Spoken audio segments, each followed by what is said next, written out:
Iran और Israel के दरमियान जारी तनाज़ा चौथे रोज में दाखिल हो गया है और इजराइल ने दावा किया है कि इसने तेहरान के ऊपर फिजा का कंट्रोल संभाल लिया है और दोनों मुल्क अब एक दूसरे के इक्तिसादी और तवानाई के मराकज़ को निशाना बना रहे हैं।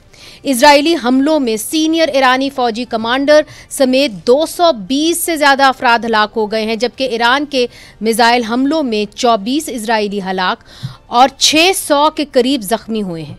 इस जंग को मजीद बढ़ने से रोकने के लिए कई आलमी रहनुमा मुतहरक हो चुके हैं। अमरीकी सदर डोनाल्ड ट्रंप का कहना है कि ईरान और इजराइल के दरमियान बातचीत जारी है और हो सकता है दोनों मुल्कों के दरमियान डील हो सकती है, पर फिलहाल ईरान ने आलमी ताकतों के साथ जारी मुज़ाकरात मनसूख कर दिए हैं। सदर ट्रंप ने इस उम्मीद का इजहार भी किया है कि जिस तरह उन्होंने इंडिया और पाकिस्तान में जंग बंदी करवाई थी, वैसे ही ईरान और इजराइल भी एक डील कर सकते हैं। सदर ट्रंप ने यह भी कहा है कि अमेरिका ईरान पर हमलों में शामिल नहीं है, लेकिन ये मुमकिन है कि हम इसमें शामिल हो जाएं। जबकि इजरायली वज़ीर आज़म नेतन्याहू ने कहा है कि अमरीकी पायलट ईरानी ड्रोन्स को मार गिरा रहे हैं। ईरान इजरायली जंग की हिद्दत अब पाकिस्तान में भी महसूस हो रही है। पाकिस्तान के नायब वज़ीर आज़म और वज़ीर ख़ारजा इसहाक़ डार ने सेनेट में पॉलिसी बयान देते हुए कहा कि पाकिस्तान का एटमी प्रोग्राम सिर्फ पाकिस्तान की हिफाजत के लिए ही है।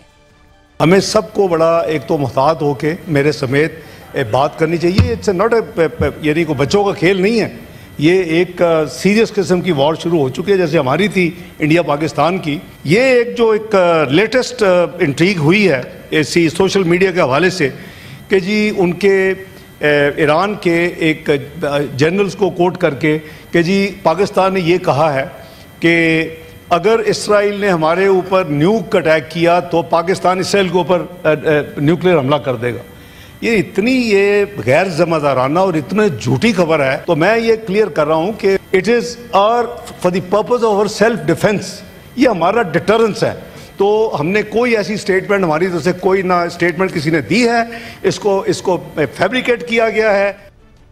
इसके अलावा पाकिस्तान ने ईरान के साथ अपने बॉर्डर्स को बंद कर दिया है, लेकिन ईरान में फंसे पाकिस्तानियों को ताफ्तान बॉर्डर के जरिए वापस लाने का अमल जारी है। पर ईरान के साथ बॉर्डर्स बंद बनने की वजह से क्वेटा समेत बलूचिस्तान के बहुत से शहरों में पेट्रोल और डीजल की किल्लत पैदा हो चुकी है। ईरान और इजराइल के दरमियान तनाज़े से आलमी मंडी में तेल की कीमतों में तकरीबन 10% इजाफा हो चुका है। इस वक्त पाकिस्तान के army chief field marshal Asim Munir America के दौरे पर हैं और पाकिस्तान IMF के प्रोग्राम में भी है, जहां अमेरिका का खासा असर व रसूख है। जबकि दूसरी तरफ पाकिस्तान ईरान का हमसाया मुल्क है और दोनों मुल्कों के दरमियान बड़े पैमाने पर गैर रस्मी तजारत भी होती है। और आज ही वज़ीर आज़म ने इस्लामाबाद में ईरानी सफ़ीर से मुलाकात करते हुए इनसे यकजहती का भी इजहार किया है। इजराइल ईरान तनाज़े में पाकिस्तान किस हद तक ईरान के साथ खड़ा हो सकता है और अगर अमेरिका भी इसमें शामिल हो गया तो पाकिस्तान पर किस तरह का दबाव आ सकता है।